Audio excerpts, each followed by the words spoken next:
Each channel of the Gnome includes a pattern sequencer. The pattern sequencer makes it possible to create a pattern of patterns by ordering that channel's 32 patterns in any way you wish. Start by navigating to the mixer. I want to create a sequence on channel 2, but I would like channel 1 to simply play the pulse. I will turn up channel 2 and set it to a rate of 4. Then I will select a few sounds for channels 1 and 2. I will use a block sound on channel 1 and claves on channel 2.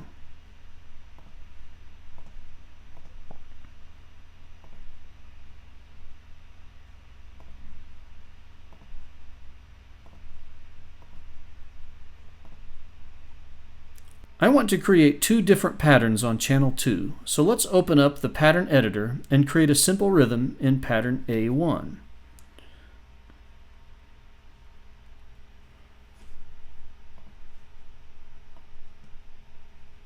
I would also like to give this pattern a name to help distinguish it from the other patterns on the channel. This can be done by tapping and holding on the pattern name. I'll give this pattern the name Groove.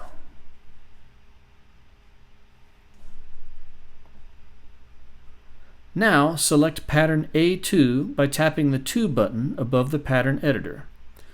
I'll create a different rhythm in this pattern and give it the name Variation.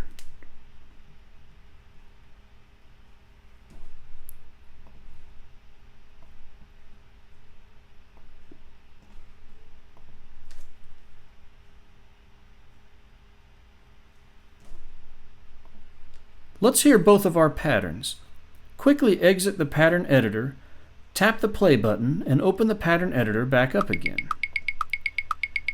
If you tap the selected switch, pattern A1 will begin to play. If you switch over to the variation pattern and tap the selected switch, then the variation pattern will begin to play.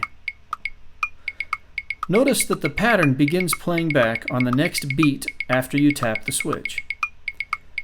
Now that we have two patterns on this channel, let's stop the Gnome and navigate to the pattern sequencer. Channels 2, 3, and 4 provide a simple pattern sequencer like you see here.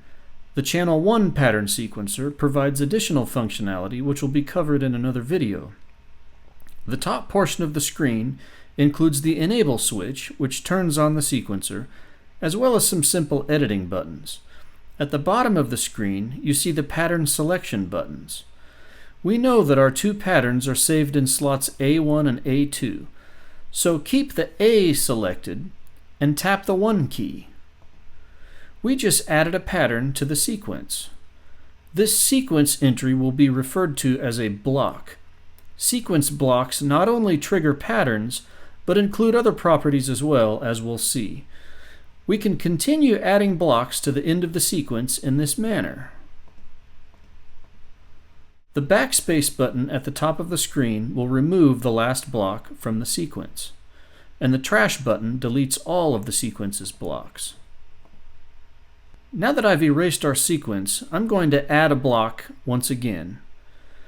Tap the Enable switch, and then start the Gnome from the transport at the bottom of the screen. Our groove pattern begins playing back. Since we only have one block in our sequence, it simply plays continually. We can construct a longer sequence by tapping more patterns into the editor. We now have 3 instances of the groove pattern followed by one variation. Tap play to hear this sequence.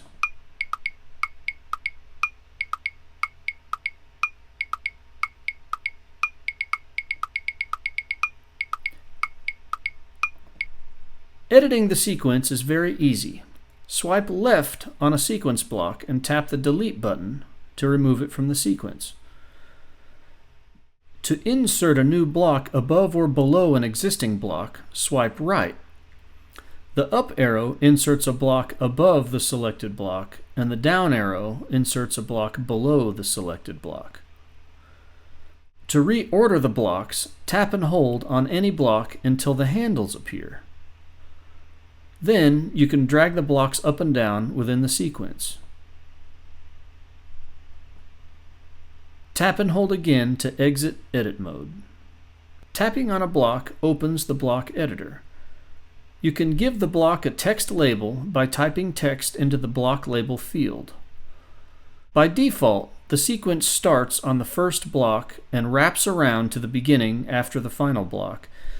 If you would like the sequence to start or wrap around at a different point, you can designate these points with the Start and Loop buttons. Note that there can only be one start block and one loop block per sequence. You can assign a different pattern to the selected block with the Pattern menu. You can also choose how many times that pattern is repeated with the Repetitions menu. The muted switch will silence the playback of this block's pattern. Tapping the Open Pattern Editor button will open the pattern editor for the selected pattern, so you can quickly edit pattern data without having to navigate out of the sequence editor. Let's use the Repetitions property to condense our current sequence. Delete the second and third blocks from the sequence and then tap block 1 to open its property editor. Set the repetitions to 3 and then play the sequence. Notice that block 1 now plays the groove pattern 3 times before moving on.